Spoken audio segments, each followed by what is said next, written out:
ठीक बेटा। तो कल हमने जो अपनी कल क्लास हुई थी उसके अंदर हमने क्या पढ़ा था अभी तक?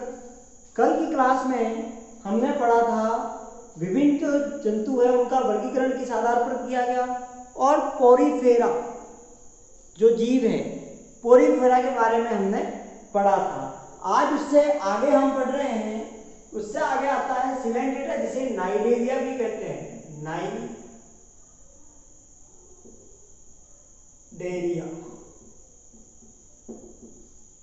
इनको नाइडेरिया भी कहते हैं, नाइडेरिया भी पढ़ते हैं, निडेरिया भी पढ़ते हैं। तो जैसा भी आप इसको कहना चाहें, इसको निडेरिया भी पढ़ते हैं, नाइडेरिया भी पढ़ते हैं, ठीक है। नाइडेरिया और निडेरिया भी पढ़ते हैं, निडेरिया भी पढ़ते हैं, ठीक है। तो कहीं पर कंफ्यूजन अपना दिमाग में बिल्कुल मत रखना है इसमें। तो देखिए नाइडेरिया के बारे में हम बता रहे हैं, ठीक है। तो सबसे पहले नाइजीरिया के बारे में बताएं तो सबसे पहले ल्यूकॉट नामक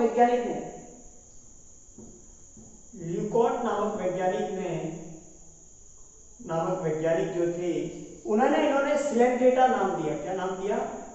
सिलेंटेटा था, ठीक है। ल्यूकॉट नामक जो वैज्ञानिक थे उन्होंने इसको सिलेंटेटा कहा, ठीक है, इसको सिलेंटेटा कहा, ठीक। उसके बाद सेकंड वन जो नाइडेरिया शब्द है, निडेरिया शब्द जो है वो एक ग्रीक वर्ड है। निडेरिया वर्ड जो है एक ग्रीक वर्ड है जिसका मतलब होता है, जिसका अर्थ होता है सुई। जिसका अर्थ क्या होता है? जिसका अर्थ है, अर्थ जो होता है वो होता है आपके, क्या होता है? सुई। देखो इंग्लिश में निडेरिया लिखा हुआ है, अगर इसको आप इंग्लिश में सुई को इंग्लिश में क्या कहते हैं? निडल। क्या कहते हैं? निडल। तो निडल से ही ये शब्द बना है नाइडेरिया, ठीक है। सुई होती है, और ये सुई किस लिए होती है? क्योंकि इनके अंदर दंश कोशिकाएं पाई जाती है, इनके अंदर दंश कोशिकाएं पाई जाती है, ठीक है। इन सुईनुमा कोशिकाओं को, सुईनुमा कोशिकाएं जो होती है इनको क्या कहते हैं? दंश कोशिका, इनको दंश कोशिकाएं कहते हैं। उसके बाद हमने बात की कि इनका अध्ययन करते हैं ना, इनके अध्ययन को क्या सिलेंटेटा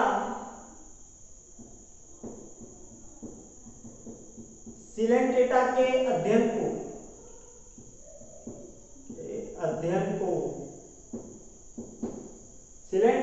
अध्ययन को क्या कहते हैं अपन? सिलेंटेटा का जब अध्ययन करते हैं, स्टडी करते हैं उसके बारे में, तो उसको हम क्या कहेंगे? सिलेंटेटा के स्टडी को नीडोलॉजी कहा जाता है।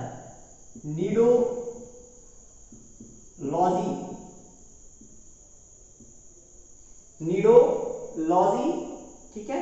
तो नीडोलॉजी शब्द यहां से आता है, इसको CNI, देखो इसके अंदर सी साइलेंट रहता है, सी जो होता है वो साइलेंट रहता है। सीडो, जिसको अपन सी साइलेंट है तो इसको पढ़ेंगे नीडोलॉजी। जैसा कि हम जानते हैं कि लॉजी का मतलब होता है अध्ययन, और नीडो से आता है निडल। क्या आता है? निडल, ठीक है। और निडल का मतलब होता है सुई, तो इसीलिए इसको कहते हैं नीडोलॉजी। उसके बाद थर्ड पॉइंट आता है इसके अंदर, इसका जो शरीर है, संगठन का स्तर, इसका जो शरीर होता है, इसका जो संगठन का जो स्तर है वो कैसा है? तो इसका संगठन का स्तर उत्तक स्तर का होता है। कैसा होता है? उत्तकीय स्तर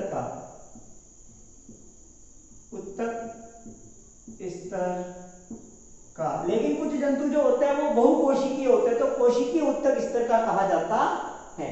तो इसका शरीर संगठन का जो स्तर है वो उत्तक स्तर का होता है, अर्थात इनका शरीर उत्तक स्तर का बना होता है। उसके बाद देखिए इसके प्रमुख लक्षण, क्या क्या कैरेक्टर्स हैं। प्रमुख लक्षण, क्या क्या मेन कैरेक्टर्स है, क्या क्या इसके मेन कैरेक्टर्स हैं, प्रमुख लक्षण कौन कौन से हैं। तो प्रमुख लक्षण के अंदर जब भी हम बात करते हैं, मेन कैरेक्टर्स के अंदर जब भी हम बात करते हैं, तो मेन कैरेक्टर्स के अंदर, मेन कैरेक्टर जो होते हैं, मेन कैरेक्टर जो होते हैं वो कौन से होते हैं। तो मेन कैरेक्टर की जब भी अपन बात करते हैं, मेन कैरेक्टर्स की अपन जब भी बात करते हैं, तो सबसे पहला, ठीक है, यह सभी जलीय जंतु हैं। जलीय जंतु, और जलीय होते हुए भी, जलीय में भी कौन से हैं, समुद्री वासी। कैसे होते हैं, समुद्री वासी, मतलब ये कहां रहते हैं, समुद्रों में रहते हैं। ठीक है, तो ये एक्वेटिक जंतु है, मतलब जल में रहते हैं, और मोस्ट ऑफ ये मरीन वाटर के अंदर रहते हैं। एक्वेटिक है और मरीन वाटर के अंदर रहते हैं। मेन जो है वो मरीन वाटर्स होते हैं। ठीक, तो मेन कैसे होते हैं, जलीय जंतु और समुद्र में भी समुद्री वासी है। उसके बाद सेकंड, ठीक, समुद्री वासी है। उसके बाद देखिए नेक्स्ट वन, लेकिन कुछ अपवाद है जो शुद्ध जल में भी पाया जाता है, जिसका हाइड्रा एक इसका बेस्ट एग्जांपल है जो शुद्ध जल में पाया जाता है। ठीक है, अपवाद लिख दो, अपवाद हाइड्रा। हाइड्रा जो होता है वो शुद्ध जल में पाया जाता है, शुद्ध जल में, मतलब आपका जो स्वच्छ जल होता है उसके अंदर पाया जाता है। उसके बाद सेकंड कैरेक्टर इसका सामने आता है कि यह द्विस्तरीय होता है। कैसा होता है, द्विस्तरीय, जैसा कि अपने मैंने उस समय बताया था कि यह द्विकोणीय होता है। ठीक है, तो यह द्विस्तरीय होता है,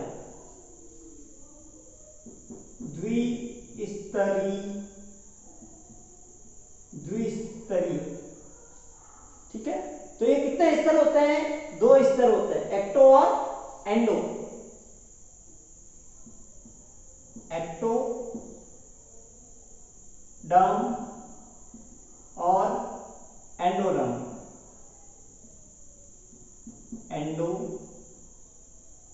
एंडोडर्म, और इन दोनों के बीच में मीजोगैलिया भरा रहता है। वह दोनों के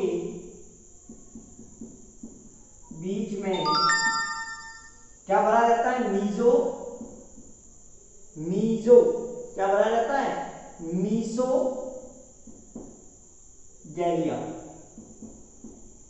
ठीक, तो पहला पढ़ा कि जलीय है, जलीय में भी समुद्री है, लेकिन कुछ अपवाद होते हैं उसके, और अपवाद के अंदर आता है हाइड्रा। हाइड्रा ऐसा जीव है जो आपके, हाइड्रा ऐसा जीव है जो आपके शुद्ध जल में पाया जाता है। सेकंड वेरिएंट द्विस्तरीय होता है।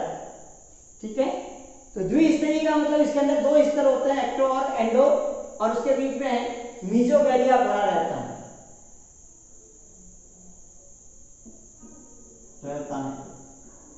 मीजोगैलिया भरा रहता है। नेक्स्ट वन, तीसरा जो होता है, इसके अंदर दह गुहा को सिलेंट्रॉन में जठर गुहा के नाम से जाना जाता है। दह गुहा इनके अंदर जो गुहा होती है वो अनुपस्थित होती है। गुहा जो होती है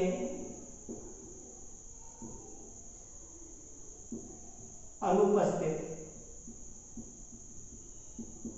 मतलब अपन कह सकते हैं कि अगुहीय होते हैं। कैसे होते हैं, अगुहीय। क्या कहेंगे उसको, अगुहीय होते हैं। ठीक, और सिलेंट्रॉन प्रकार की गुहा कहा जाता है। उसके बाद देखिए सुरक्षा के लिए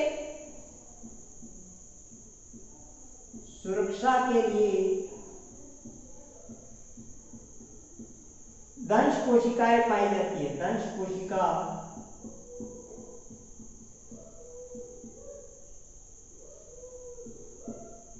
उपस्थित होती है। ठीक, दंश कोशिका कोशिका उपस्थित होती है। देखो बेटा दंश कोशिका कैसी होती है, सुई के आकार की होती है, और सुई के आकार की होती है और वो तीखी होती है, तो किसी कोई भी जीव उसके पास आता है, कोई भी उसको खतरा पहुंचाता है, तो वो सुई से उसको चुभती है, तो वहां से वो निकल जाता है। ठीक, द्विकोटिकी होता है। ठीक, उसके बाद देखो नेक्स्ट वन, जो जनन होता है, जनन वो लैंगिक और अलैंगिक होता है। कैसा होता है, लैंगिक और अलैंगिक, सेक्सुअल और असेक्सुअल रिप्रोडक्शन होता है। और अलैंगिक जनन जो होता है, अलैंगिक जनन जो होता है वो किसके द्वारा होता है, चलो नीचे कर दूं मैं इसको। अलैंगिक जनन जो होता है वो आपका मुकुलन के द्वारा होता है। किसके द्वारा होता है, मुकुलन, बड़ी के द्वारा, और इसको बड़ी पढ़ा जाता है, BUDDING,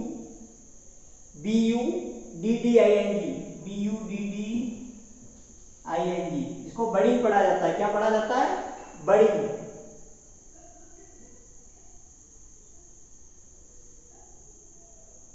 इसको बड़ी पढ़ा जाता है मुकुलन के द्वारा।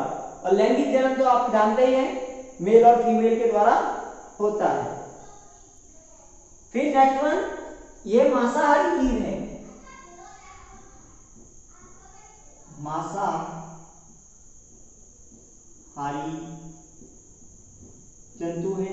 कैसे है, मांसाहारी मतलब ये मांस का सेवन करते हैं। उसके बाद देखिए नेक्स्ट वन, नेक्स्ट अपने पास क्या आता है, नेक्स्ट क्या आता है, ठीक, मिटाओ इसको, चलो यहां से मिटा देता हूं, ऊपर वाला रख देता हूं, क्योंकि बेसिकली आपके पास सारी चीज रह जाएगी। ठीक, द्विस्तरीय एक्टो एंडो, और बीच में जैसा कि उस समय भी मैंने आपको बताया था कि इन दोनों के बीच में मीजोगैलिया भरा रहता है। ठीक, मांसाहारी जंतु है ये अपने जीवन काल की 2 अवस्थाओं में रहते हैं। जीवन काल में 2 अवस्थाएं पाई जाती है इनके जीवन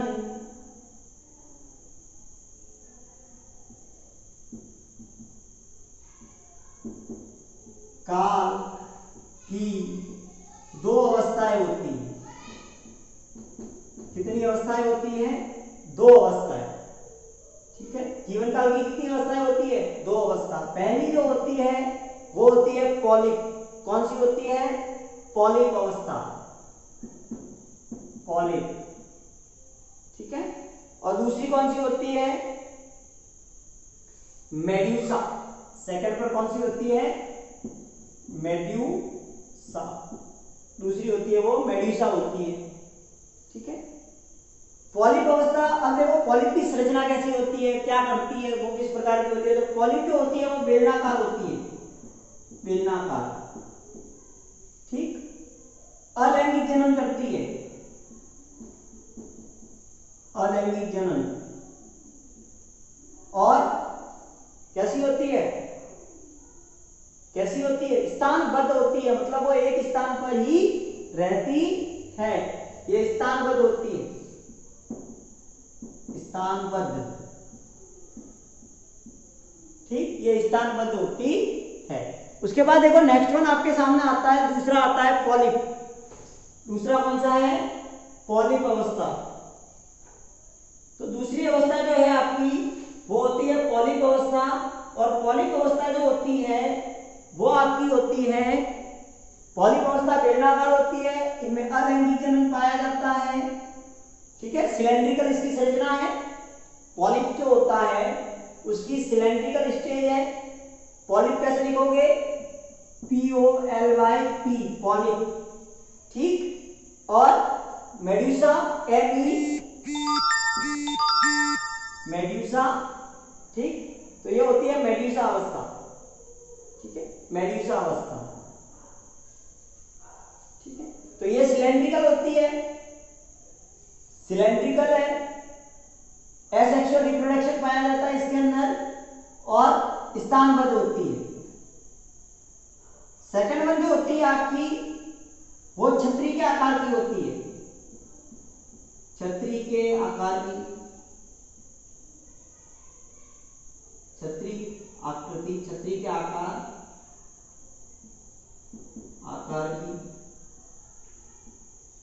तो इसको अपने वर्ड में लिख सकते हैं छतरी नुमा। क्या लिख सकते हैं? छतरी के नुमा। छतरी नुमा होती है मतलब कैसी होगी? गोलाकार, छतरी जैसी होती है, ठीक उस प्रकार की इसकी संरचना होती है, ठीक, छत्रक के समान। दूसरी होती है ये लैंगिक जनन करती है, सेक्सुअल रिप्रोडक्शन करती है, लैंगिक जनन। तीसरी कंडीशन इसकी आती है कि यह स्वतंत्र जीवी होती है, स्वतंत्र जीवी मतलब मुक्त रहती है, ये किसी स्थान पर फिक्स नहीं होता, इसका स्थान हमेशा फ्री मूवमेंट करती है, ठीक। तो इसके अंदर ये इस प्रकार की होती है अवस्था। तो ये होता है पॉलिप, ठीक है। तो पॉलिप और दो अवस्थाएं होती है, दोनों अवस्थाओं में देखो कितनी अवस्था है? दो में एक होती है पॉलिप तो दूसरी होती है मेड्यूसा, ठीक। उसके बाद देखिए उत्सर्जन। जैसा कि हम सभी जानते हैं कि जो है उत्सर्जन के आधार पर वो किस पदार्थ का उत्सर्जन करते हैं जंतुओं को तीन भागों में आता है, अमोनियोटेलिक, यूरियोटेलिक और यूरिकोटेलिक। 10th क्लास में बहुत अच्छे से पढ़ के आए हो और 9th में भी बहुत अच्छे से पढ़ा है तुमने। जंतुओं को किस आधार पर वर्गीकृत, उत्सर्जन के आधार पर जब जंतुओं को वर्गीकृत करते हैं तो 3 क्लास के अंदर बांटते हैं, on the basis of extraction, उत्सर्जन। Animals are divided in 3 different groups. First one ammonotelics, जो अमोनिया का उत्सर्जन करते हैं। किसका उत्सर्जन करते हैं? अमोनिया का उत्सर्जन करते हैं। वे जंतु जो अमोनिया का उत्सर्जन करते हैं तो वे मोस्ट ऑफ जल में पाए जाते हैं। कहां पाए जाते हैं? जल में, क्योंकि अमोनिया बहुत घातक है तो उसको डिजोल्व होने के लिए ज्यादा जल चाहिए। तो सामान्य अपने में और जो दूसरे जंतु जो है उनके अंदर तो हो नहीं सकता, क्योंकि अपने अंदर इतना जल हो नहीं सकता। तो वो कहां पाए जाते हैं? जलाशय वाले जो जंतु है जो जलों में पाए जाते हैं उनके अंदर इस प्रकार का उत्सर्जन होता है, और मोस्ट ऑफ समुद्री जीवों के अंदर। तो ये बेटा आपके उत्सर्जन जो है वो अमोनिया का करते हैं। किसका करते हैं? अमोनिया। अमोनिया उत्सर्जी, जिसको एमिनोटेलिक कहा जाता है, अमोनिया उत्सर्जन एमिनोटेलिक कहा जाता है, ठीक है। नेक्स्ट, इसके अंदर जो लार्वा पाया जाता है वो आपका प्लैनुला लार्वा होता है। कौन सा होता है? प्लैनुला। इनके अंदर जो लार्वा स्टेज जो पाई जाती है, लार्वा जो पाया जाता है वो प्लैनुला लार्वा पाया जाता है। तो ये चीज हमने पढ़ी। उसके बाद देखिए नेक्स्ट वन अपने सामने क्या आता है, क्या इनके अंदर पीडी एकांतरण पाया जाता है। मतलब एक अवस्था पॉलिप होगी तो दूसरी मेड्यूसा होगी और मेड्यूसा वापस पॉलिप में बदलती है, मेड्यूसा वापस पॉलिप में बदलती है। और जैसा कि मैंने अभी आपको प्लांट के अंदर करवाया था कि हैप्लॉइड है वो डिप्लॉइड से चेंज होती है, डिप्लॉइड वापस हैप्लॉइड से चेंज होती है, परिवर्तित होती है, एकांतरित होती है, तो उसको कहते हैं पीडी एकांतरण। कि 2n स्टेज जो गैमेटोफाइट होता है वो स्पोरोफाइट से चेंज होता है, मॉडिफाइड होता है, और वापस वो कंडीशन रिपीट होती है। तो ये क्या होता है? पीडी एकांतरण। क्या पाया जाता है? पीडी एकांतरण। क्योंकि हम जानते हैं कि पॉलिप के अंदर कौन सा जनन पाया जाता है? अलैंगिक जनन, और इसके अंदर लैंगिक पाया जाता है, ठीक है। तो ये एक दूसरे के अंदर आप यू ना करके इसको यू भी कर सकते हैं, ये एक दूसरे के अंदर चेंज होता रहता है, इसको कहते हैं पीडी एकांतरण। और इसके अंदर एक विशेष शब्द दिया गया है, जब सिलेंड्रेटा की बात करते हैं तो इसको मेटाजिनेसिस कहते हैं। क्या कहते हैं?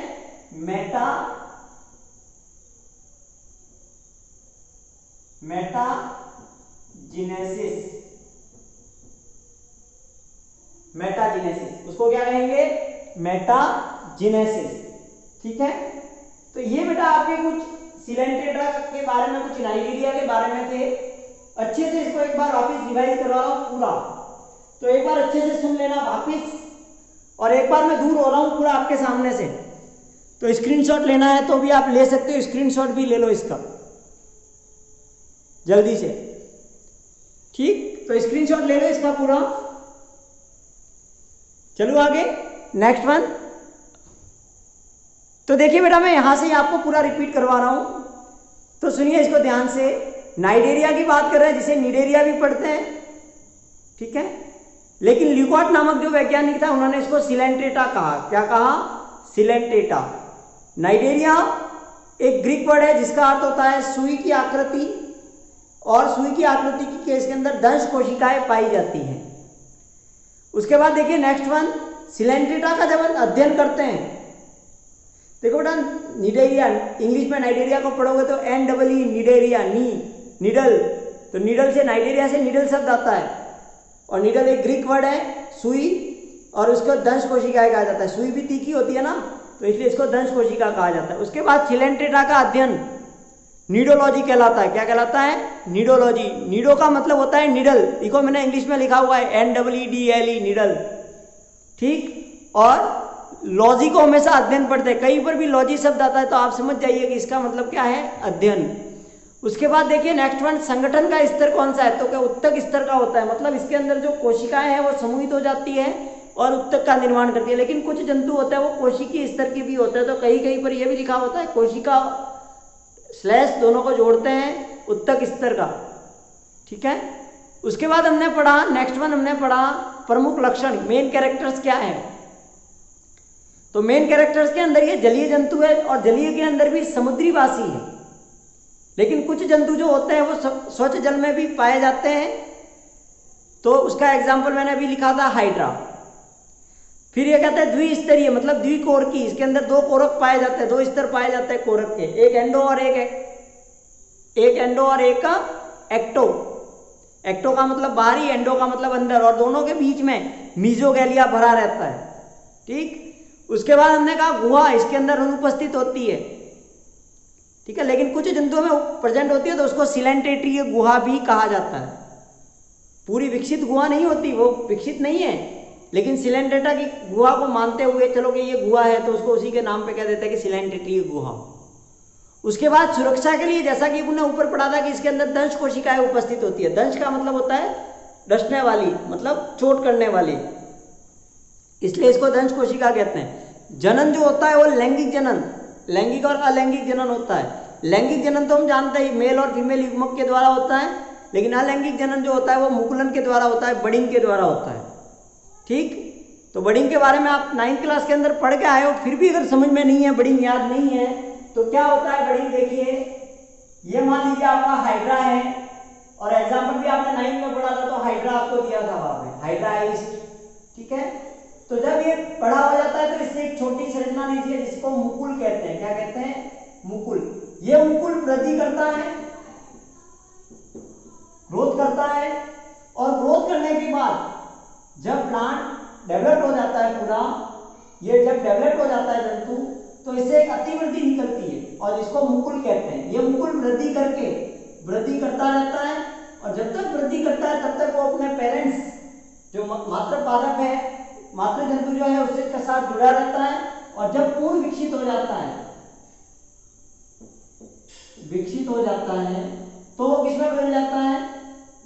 2 के अंदर बदल जाता है। तो ये तो मात्र हो गया जंतु, और ये उसका जो इसके द्वारा डेवलप संरचना है, तो ये 2 में बढ़ जाती है, और ये फिर स्वतंत्र रूप से गति करता है। तो ये कहलाता है बेटा मुकुलन, बडिंग, ठीक है। फिर हमने बात की नेक्स्ट वन, ये मांसाहारी जंतु है, मतलब कीट वगैरह जो छोटे जीव होते हैं इससे भी उनका भक्षण करते हैं। उसके बाद इनके जीवन काल की 2 अवस्थाएं होती है, पॉलिप अवस्था और मेडुसा अवस्था। पॉलिप अवस्था जो होती है वो बेलनाकार अलैंगिक जनन करती है और स्थानबद्ध होती है, मतलब एक स्थान पर जुड़ी रहती है, ठीक है। बेलनाकार मतलब सिलेंड्रिकल, एसेक्सुअल रिप्रोडक्शन करती है और एक स्थान पर फिक्स रहती है, ठीक है। उसके बाद हमने कहा मेडुसा छतरीनुमा होते हैं, लैंगिक जनन सेक्सुअल रिप्रोडक्शन पाया जाता है और फ्री प्लॉटिंग करते हैं,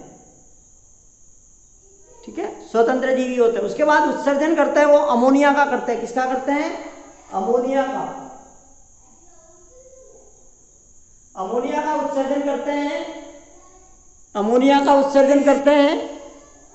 और लार्वा अवस्था इनके अंदर प्लेनुला लार्वा अवस्था पाई जाती है। पूछते हैं बेटा कॉम्पिटिटिव एग्जाम के अंदर कि सिलेंट्रेटा के अंदर कौन सी लार्वा अवस्था पाई जाती है? तो प्लेनुला। इनमें पीढ़ी एकांतरण पाया जाता है। पॉलिप अवस्था मेडुला के अंदर अलैंगिक जनन के द्वारा रूपांतरित होती है और लैंगिक जनन के द्वारा वापिस मेडुला है वो पॉलिप अवस्था में बदलता है। इसको मेटाजेनेसिस कहा जाता है।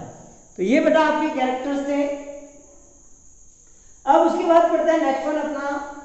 इसके कुछ एग्जाम्पल लिखवा देता हूं तुम्हें, यहां लिख रहा हूं, लिख लेना सारे उदाहरण। उदाहरण की जब भी हम बात करते हैं तो उदाहरण के लिए देखो हाइड्रा है, हाइड्रा, ठीक है, ऑरेलिया, ऑरेलिया, ठीक है, गार्गोनिया,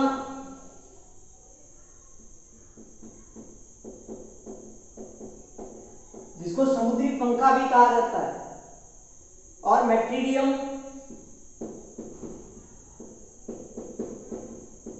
मेट्रीडियम वैज्ञानिक नाम है इसलिए अंडरलाइन कर रहा हूं बेटा मैं, ठीक। तो ये बेटा आपके कुछ एग्जाम्पल थे। इनके अलावा भी और कुछ एग्जाम्पल होते हैं, ठीक है। तो ये हमने लिख दिया गार्गोनिया। एक पेंटुला भी होता है जिसको समुद्री फाइसीलिया रह रहा है किसके अंदर, ठीक है, फाइसीलिया, इंपॉर्टेंट है इसलिए लिखवा रहा हूं, फाइसीलिया, फाइसीलिया, फाइसीलिया, फाइसीलिया, फाइसेलिया भी पढ़ते हैं, फाइसीलिया भी पढ़ते हैं, तो आप इसको फाइसेलिया कर दीजिए, फिर आप कंफ्यूज हो जाओगे, फाइसीलिया, ठीक है, दो होते हैं फाइसीलिया, ठीक।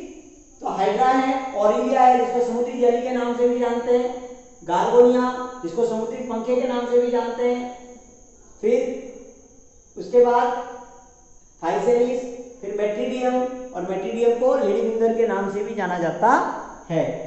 मृत व्यक्ति की उंगलियों के नाम से इसको जाना जाता है।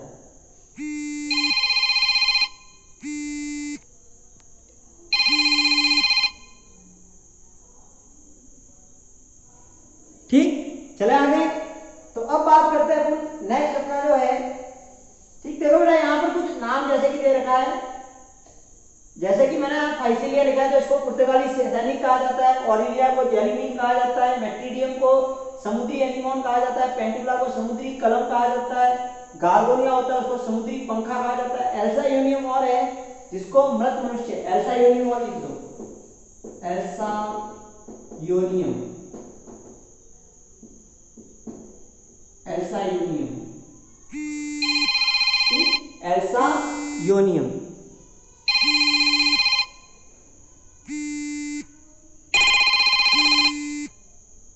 एल्सा यूनियम, ठीक है। तो यहां तक हमने पढ़ा एल्सा यूनियम, ठीक है।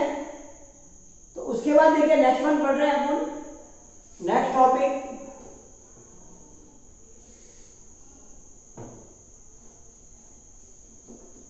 नेक्स्ट टॉपिक जो है वो आपका